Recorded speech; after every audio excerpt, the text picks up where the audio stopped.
इस बार तो बहुत ठंड पड़ने वाली है। ऐसा लगता है कि ठंड के मारे जान निकल जाएगी। मन करता है दिन रात आपके पास बैठे रहे। हाँ हाँ मुखिया जी, सचमुच अगर आग और कंबल का सहारा ना हो तो इस कड़कती ठंड में इंसान जीते जी मर जाए, है कि नहीं?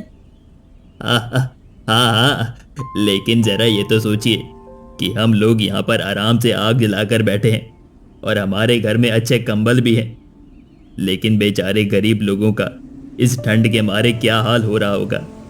गांव में कई ऐसे लोग हैं जो इस ठंड में बहुत परेशान हैं। अरे देखिए हरिया आ गया। अरे हरिया, इतनी ठंड में तुम कहाँ से आ रहे हो? और तुम्हारे सारे कपड़ों में मिट्टी भी लगी है। इस तरह भिखारी बनकर कहाँ घूम रहे हो? मालिक, बहुत ठंड लग रही है। मैं अभी खेतों से ही आ रहा हूँ। काम करना जरूरी था। घर में ना खाने को कुछ है, ना ठंड से बचने की कोई व्यवस्था है।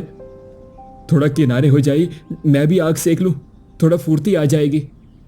अरे अरे, तुम्हारे कपड़ों में इतनी मिट्टी लगी है, अगर मैं तुम्हारे साथ बैठा तो मैं भी गंदा हो जाऊंगा। वैसे भी भिखारी लोगों के साथ बैठकर मैं खुद को भिखारी साबित नहीं करना चाहता। व्यापारी हरिया का अपमान कर देता है और उठकर वहां से चला जाता है। हरिया को व्यापारी की बातें सुनकर बहुत दुख होता है।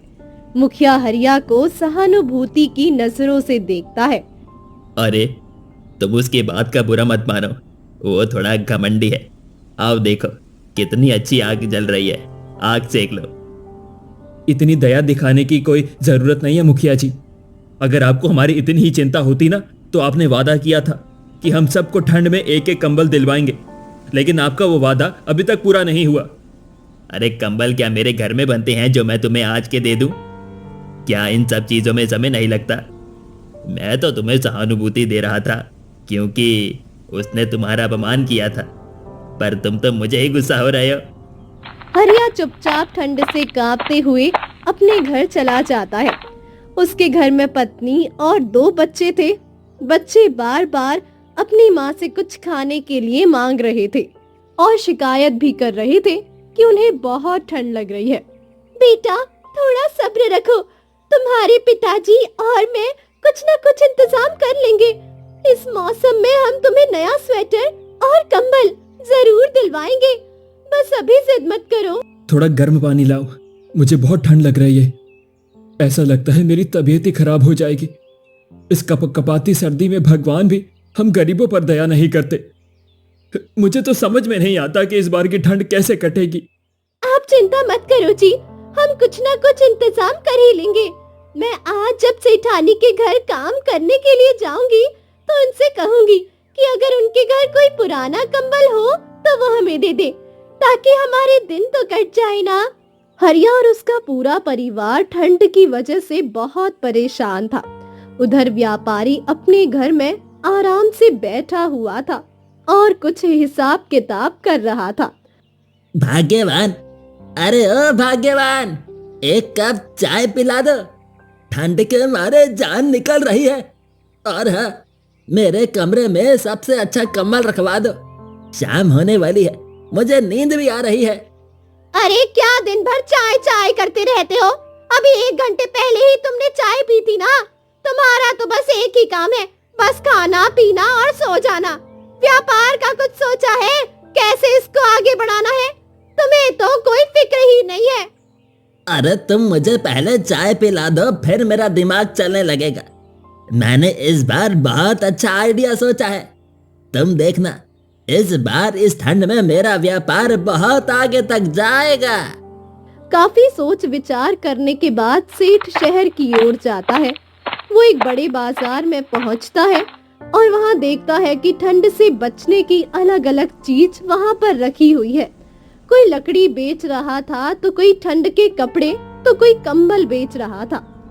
शहर के इस बाजार में तो मैं आ गया हूँ, लेकिन समझ नहीं आ रहा कि यहाँ से कौन सा सामान खरीदूं जिसकी सबसे ज्यादा जरूरत है इस गांव में। लकड़ी ले लेता हूँ। अरे नहीं नहीं, लकड़ी कौन खरीदेगा? ठंड के कपड़े नहीं नहीं, ये तो महंगे पड़ जाएंगे। तभी पीछे से एक रहस्यमय साधु सेठ के कंधे पर हाथ रखते हैं। सेठ घबराता हुआ पीछे की ओर देखता है। लगता है बहुत गहरी सोच में हो बेटा। कहीं दूर से आए हो, व्यापारी हो या खरीदार? साधु महात्मा, मैं पास के ही गांव से आया हूँ। दरअसल मैं बहुत दयालु किस्म का व्यक्ति हूँ। इस बार बहुत ज्यादा ठंड पड़ रही है, तो मैंने सोचा क्यों ना अपने गांव वालों के लिए यहाँ से कुछ लेता चलूं, जिससे उनकी मदद हो जाए। बेटा, तुम्हारी ये सोच बहुत महान है और दूसरों की मदद करते हो, वो तो मुझे पसंद है। इसीलिए मैं इस काम में तुम्हारी सहायता करता हूँ। दरअसल मैं एक सिद्ध साधु हूँ और अपनी तपस्या से मुझे ज्ञात हुआ है कि इस बार हर बार की अपेक्षा बहुत ही ज्यादा ठंड पड़ने वाली है। ऐसे में अगर तुम अपने गांव वालों के लिए कंबल लेकर जाते हो तो बहुत ही पुण्य का काम होगा। साधु महात्मा की बातें सुनकर सेठ मुस्कुराया और उसने बहुत सारे कंबल खरीद लिए और उन्हें ले जाकर अपने घर पर रख दिया। अब जब बहुत तेज ठंड पड़ने लगी और गांव वाले परेशान होने लगे, तब सेठ शहर से लाए हुए अपने कंबल का खूब जोर जोर से प्रचार प्रसार करने लगा। देखो भाई, मैं ऐसे कंबल लेकर आया हूँ जिसे ओढ़ते ही तुम लोगों की ठंड एकदम से गायब हो जाएगी। इतनी अच्छी क्वालिटी के कंबल तुम लोगों को कहीं नहीं मिलेंगे। मेरी मानो, मुझसे कंबल लेकर जाओ। लेकिन सेठ जी, तुम्हारे कंबल तो बहुत महंगे, ऐसे में भला हम इन्हें कैसे खरीद सकते हैं? और तुम बाजार से महंगे दामों में भी बेच रहे हो और इनका इतना बखान भी कर रहे हो, हैं? देखो भाइयों, जिन्हें पैसे का मुंह है वह मुझसे कंबल ना खरीदे और ठंड में परेशान होते रहे। मैंने तो सुना है इस बार इतनी ठंड पड़ने वाली है कि कई लोगों की जान जा सकती है। ऐसे में अगर पैसे बचाने हैं तो ठंड सहते रहो, नहीं तो फिर मेरे कंबल ही हैं, आप लोगों की जान बचा सकते हैं। सेठ की बातें सुनकर गांव के कई लोग उससे प्रभावित हुए और मुखिया सहित अन्य लोगों ने भी सेठ के कंबल महंगे दामों में खरीद लिए ताकि वो ठंड से बच सके। हरिया किनारे से चुपचाप ये सब देख रहा था। वो जानता था कि वो इन कंबलों को नहीं खरीद सकता। शांति, सेठ शहर से बहुत अच्छे कंबल लेकर आया है, लेकिन वो उन्हें बहुत महंगे दामों में बेच रहा है। अगर हमारे पास भी पैसे होते तो एक कंबल में जरूर खरीद लेता, कम से कम बच्चों के काम आ जाता। मैंने सेठानी से बात तो की थी और कहा भी था कि वो मुझे अपने घर के पुराने कंबल दे दे, लेकिन उसे बिल्कुल दया नहीं आई। उसने मुझे साफ मना कर दिया है। आप परेशान मत हो, ईश्वर हमारे साथ है, ठंड का ये समय निकल जाएगा। उधर साधु महात्मा एक पेड़ के नीचे ध्यान लगाए हुए बैठे थे। तभी एक बूढ़ा व्यक्ति उनके पास आता है। मदद करो साधु महात्मा, मदद करो। इस ठंड के मारे मैं कांप रहा हूँ। मेरे पास खाने को भी कुछ नहीं है, मेरी मदद करो। अरे, मैं तो साधु हूँ, इस ठंड का असर मुझ पर नहीं होता, लेकिन आपको देखकर मैं ये जरूर कह सकता हूँ कि आप बहुत ज्यादा परेशान हैं। मेरे पास तो आपकी मदद के लिए कुछ नहीं है, लेकिन हाँ, पास में एक गांव है, वहां एक सेठ रहता है, वो आपकी मदद जरूर करेगा। साधु महात्मा, सेठ लोग बहुत लालची और धूर्त होते हैं। भला वो सेठ मुझे बूढ़े की मदद क्यों करेगा? मेरे पास तो उसे देने के लिए पैसे भी नहीं है। नहीं नहीं, ऐसा नहीं है। उसने इस बार बाजार से बहुत सारे कंबल खरीदे हैं और अपने गांव के लिए एक भलाई का काम सोचा है। अगर आप उस गांव में जाओगे तो वो सेठ जरूर आपकी मदद करेगा। आप चिंता मत करो, उसके पास जाओ। साधु बूढ़े व्यक्ति को उस गांव में भेज देते हैं जहां सेठ रहा करता था। रात काफी घनी हो चुकी थी। बूढ़ा व्यक्ति तेजी से अपने कदम बढ़ा रहा था। चलते चलते वो सेठ के दरवाजे पर पहुंच गया। अरे भाई, कोई है? मेरी मदद करो, मैं बहुत भूखा हूँ। और ठंड से कहां पे रहा हूं? क्या घर में कोई है? क्या ये सेठ का घर है? दरवाजा खोलो। अरे कौन है जो इतनी रात में दिमाग खराब कर रहा है? इस गांव के लोगों को भी चैन नहीं है, आधी रात में भी मुझसे कंबल खरीदने आ जाते हैं। अरे भाई तुम जाओ, मैं कल सुबह तुम्हें कंबल दे दूंगा। लगता है सेठ आप बहुत दयालु है, तभी मुझे कंबल देने की बात कर रहे हैं। लेकिन अगर मैं सुबह तक इंतजार करूंगा तो ठंड के मारे सुबह से पहले मेरी मृत्यु हो जाएगी। नहीं नहीं, मुझे फिर से कोशिश करनी चाहिए। सेठ जी मैं बहुत भूखा हूं, कुछ खाना भी खिला दो, बहुत ठंड लग रही है। अगर अभी कंबल दे देंगे तो मुझे बहुत आराम आ जाएगा। सुबह तक की प्रतीक्षा नहीं कर सकता, तबीयत कुछ ठीक नहीं लग रही। अरे इसने तो बोल बोल कर मेरे कान खा लिए। लगता है कोई भिखारी है, इसे दरवाजा खोलकर यहाँ से जाने के लिए कह देता हूँ। सेठ दरवाजा खोलता है। बूढ़ा व्यक्ति दरवाजे के सामने ठंड के मारे कांप रहा होता है। क्यों दिमाग खराब करते हो भाई? क्या तुम्हें समय का अंदाजा नहीं है? यह समय सोने का होता है और तुम मेरे दरवाजे पर आकर चिल्ला रहे हो, शर्म नहीं आती? सेठ जी मैं बहुत गरीब व्यक्ति हूँ, पास के गांव के साधु ने मुझे आपके पास भेजा है और कहा है कि आप मुफ्त में कंबल बांटते हैं। अगर एक कंबल मुझे भी दे दो तो आपकी बड़ी मेहरबानी होगी। अरे मैं कोई मुफ्त में कंबल नहीं देता हूँ, उसके लिए पैसे लगते हैं।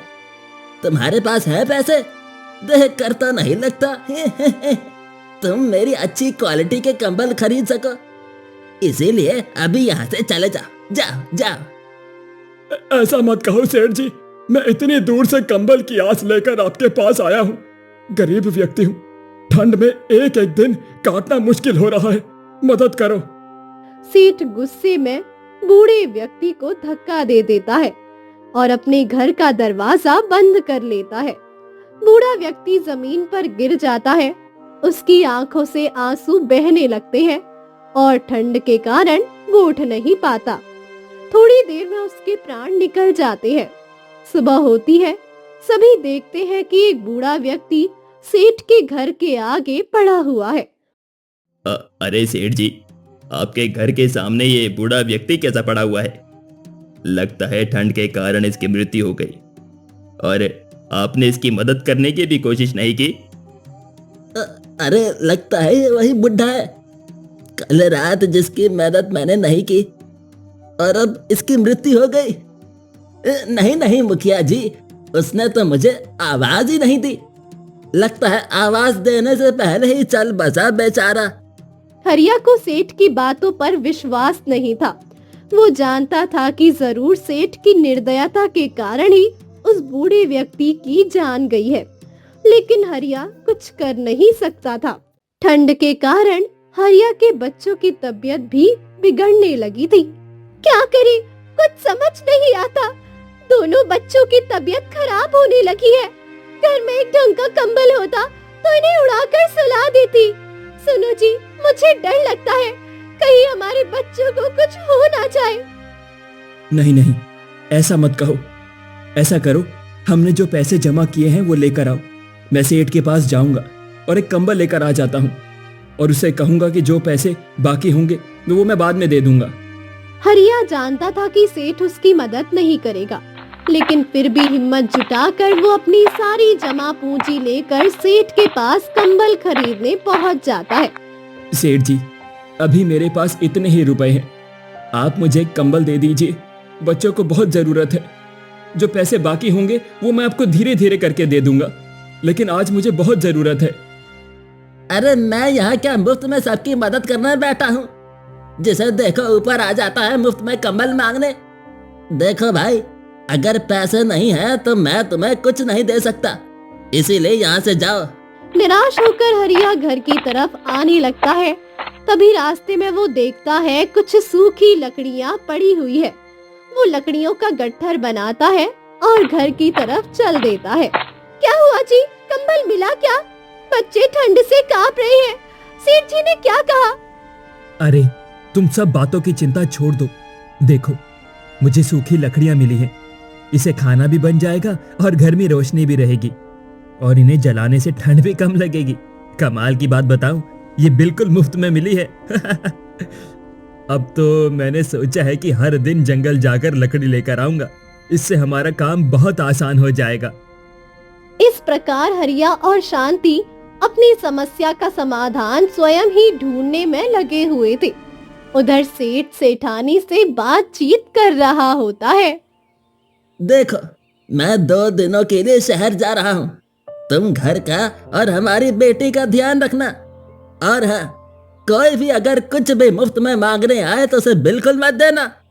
सबसे पहले उससे अच्छे दाम वसूल करना, तभी उसे कंबल देना। समझ गई ना? सेठानी को समझा बुझा कर सेठ शहर की ओर निकल पड़ता है। उधर सेठानी की बेटी ठंड के कारण बीमार हो जाती है। हरिया की पत्नी शांति सेठानी की बेटी का ध्यान रख रही होती है। अरे, तूने मेरी बेटी का किस प्रकार ध्यान रखा जो इसकी इतनी तबीयत खराब हो गई? क्या तूने इसे अच्छे से गर्म कपड़े नहीं पहनाए थे? बोल, तेरा पूरा ध्यान तो अपने घर पर होता है। सेठ जी यहाँ पर नहीं है, मैं थोड़ा काम में व्यस्त हो गई थी और तूने मेरी बेटी के साथ इतनी लापरवाही कर दी। नहीं नहीं मालकिन, मैंने बेबी जी को बहुत समझाया था, बाहर जाने से रोका था, लेकिन वो मेरी बात सुन ही नहीं रही थी और ठंड में बाहर चली गई थी, इसीलिए उनकी तबीयत बहुत ज्यादा खराब हो गई। सेठानी अपनी बेटी की तबीयत को लेकर बहुत ज्यादा परेशान होती है। क्योंकि सेठ ने गांव में किसी की मदद नहीं की होती है, इसीलिए कोई भी सेठानी की मदद करने के लिए आगे नहीं आता है। अरे, मुझे तो समझ नहीं आ रहा, मैं अकेली क्या करूं? इसकी तबीयत ठीक होने का नाम नहीं ले रही है। इसे शहर ले जाना होगा। गांव में कोई भी मेरी मदद करने को तैयार नहीं है। आप चिंता मत करो मालकिन, ये लो, मैं अपने घर से सूखी लकड़ियां लेकर आई हूँ। इसकी ताप से शायद बेबी जी की तबीयत कुछ ठीक हो जाए और वो होश में आ जाए। शांति की दयालुता देखकर सेठानी की आंखों से आंसू बह रहे थे। उसे वो सब याद आ रहा था जब शांति ने उससे मदद मांगी थी और उसने उसकी मदद नहीं की थी। इस पूरे गांव में कोई मेरी मदद करने को तैयार नहीं है, क्योंकि मैंने और सेठ जी ने सबके साथ बहुत निर्दयता दिखाई है। मैंने तेरी मदद नहीं की, लेकिन तू आज मेरे साथ खड़ी है। मुझे माफ कर दे शांति, मुझे अपनी गलती का एहसास हो गया है। कुछ समय बाद सेठ घर वापस आता है और अपनी बेटी की खराब तबीयत को देखकर वो भी बहुत ज्यादा परेशान हो जाता है। थोड़ी ही देर में सेठ की बेटी की मृत्यु हो जाती है। अरे अरे, ये क्या हो गया? इस ठंड के कारण मेरी बेटी मुझे छोड़कर चली गई। सेठानी, तो इसे शहर लेकर क्यों नहीं गए? तूने इसका इलाज क्यों नहीं कराया? मैं तो यहाँ पर नहीं था, लेकिन तूने कोशिश क्यों नहीं की? मैंने बहुत कोशिश की, गांव में सबसे मदद मांगी, लेकिन कोई भी मुझे शहर ले जाने को तैयार ही नहीं हुआ। मुश्किल समय में हमने गांव वालों की मदद नहीं की थी और आज देखो इसका दंड हमें मिल चुका है। हमारी बेटी हमें छोड़कर जा चुकी है। नहीं, मैं हार नहीं मानूंगा। मैं इसे लेकर शहर जाऊंगा, वहां पर कोई ना कोई चमत्कार अवश्य हो जाएगा। मैं नहीं मानता कि मेरी बेटी मुझे छोड़कर चली गई है। मैं नहीं मानता। सेठ और सेठानी अपनी बेटी को लेकर शहर की तरफ जाने लगते हैं। रास्ते में उन्हें एक साधु दिखाई देते हैं। सेठानी सेठ से कहती है कि उन्हें साधु का आशीर्वाद लेना चाहिए। देखो जी, वहाँ पर एक साधु तपस्या कर रहे हैं। इतनी ठंड में उन्हें कोई दिक्कत नहीं हो रही है। लगता है बहुत ही सिद्ध साधु है। हमें उनके पास चलकर उनसे आशीर्वाद लेना चाहिए। शायद इसी के कारण हमारी बेटी जीवित हो जाए। सेठ और सेठानी अपनी बेटी को लेकर साधु के पास पहुंचते हैं। सेठ साधु को पहचान लेता है कि वो वही है जो उस दिन बाजार में मिले थे। साधु भी सेठ को पहचान लेते हैं। अरे, आप तो वही दयालु सेठ है ना, जो ठंड में अपने गांव वालों की मदद करते हैं। कहिए, आपका यहाँ पर कैसे आना हुआ? ये आपकी बेटी को क्या हो गया? दयालु नहीं साधु महात्मा, मुझे दयालु मत कहिए। मैं बहुत बड़ा निर्दयी हूँ।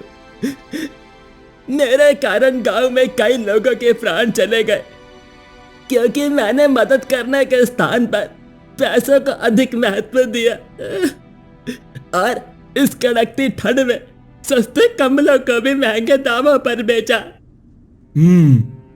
मैं तो तुम्हें एक दयालु सेठ समझता था और इस कारण मैंने एक बूढ़े व्यक्ति को तुम्हारे घर भेजा था। क्या तुमने उसकी मदद की थी? क्या वो तुम्हारे घर पहुंचा था? कहीं तुम्हारी निर्दयता के कारण? मेरी निर्दयता के कारण उस बूढ़े व्यक्ति ने भी अपने प्राण त्याग दिए। साधु महात्मा, मैं बहुत बड़ा पापी हूँ। देखिए, आज मुझे इसका दंड मिल रहा है। मेरी बेटी मुझे छोड़कर जा चुकी है। हमारी मदद कीजिए साधु महात्मा, ये हमारी एकलौती बेटी है, हम निसंतान हो जाएंगे। साधु महात्मा, हमारी बेटी को जीवित कर दीजिए, जीवित कर दीजिए। दुष्ट, तुम्हारे कारण ना जाने कितनी संतानें अपनी मां से बिछड़ गई होंगी, और आज तुम अपनी बेटी को लेकर मेरे पास आए हो जीवन दान के लिए। ऐसे निर्दयी लोगों के लिए जीवन दान नहीं हो सकता। सेठ और सेठानी साधु महात्मा के सामने बहुत ज्यादा रोते हैं।